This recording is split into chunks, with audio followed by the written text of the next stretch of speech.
حضرت انسان کو سماجی جانور بھی کہا جاتا ہے. کیوں؟ اگر آپ کا جواب ہے کہ اس کی مواصلاتی صلاحیت کی وجہ سے تو بالکل صحیح. اس کا سماجی جانور ہونا در حقیقت اس کی مواصلاتی صلاحیت ہی کی وجہ سے ہے.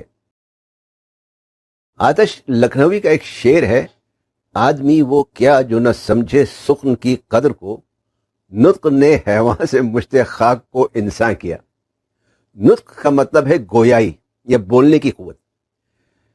لیکن جیسا آپ جانتے ہیں کہ انسانی عمل مواصلات کا تعلق صرف گویائی یا بولنے کی قوت تک محدود نہیں، بلکہ یہ ایک نہایت پیچیدہ عمل ہے جو ایصالی سے شروع ہوتا ہوا موصولی تک جاتا ہے اور پھر موصولی سے واپس ایصالی تک آتا ہے.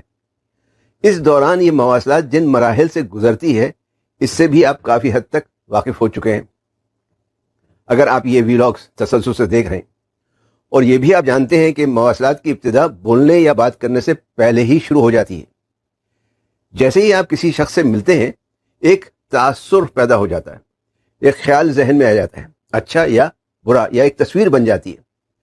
لیکن اس تعلق کا تعلق اس شخص سے اتنا نہیں ہوتا جس سے آپ ملتے ہیں، بلکہ اس کا تعلق آپ کی اپنی شخصیت سے زیادہ ہوتا ہے.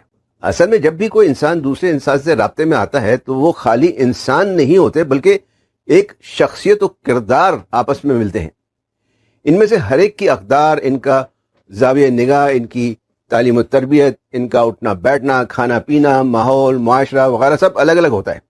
کسی بھی لوگ میں آپ سے شاید بات ہوئی تھی کہ بات الفاظ کی نہیں بلکہ لہجے کی ہوتی ہے. اسی طرح جب دو اشخاص آمنے سامنے آتے ہیں تو بات ظاہری شکل و صورت یا لباس یا وضع قطعی کی نہیں، بلکہ بات یہ ہوتی ہے کہ دیکھنے والے کے ذہن میں اس شکل و صورت، لباس یا وضع قطعی کو دیکھ کر کیا نقشہ بنتا ہے. مثال کچھ اچھی تو نہیں، لیکن شاید اس سے بہتر مثال نہ ہو.